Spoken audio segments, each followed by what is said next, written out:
Sebelum ini, saya ingat mi kari Ramli Bidaw je yang susah nak makan. Tak sangka yang ni lagi dahsyat.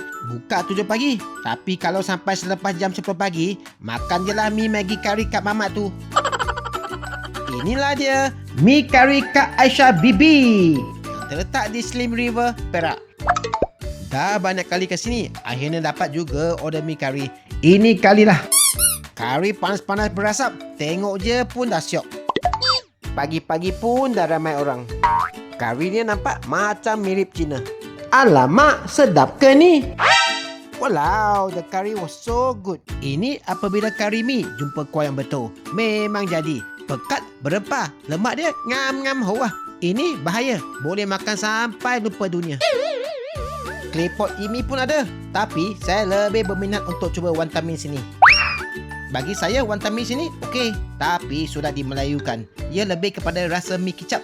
Bagi saya, mi kari sini paling win. Saya terus tapau mi kari 8 bungkus. Dan inilah Kak Aisyah. Masa kerja, fokus dan muka serius. Tapi memang jadi peramah. Overall, bagi saya, mi kari sini dah masuk top 5 best kari mi.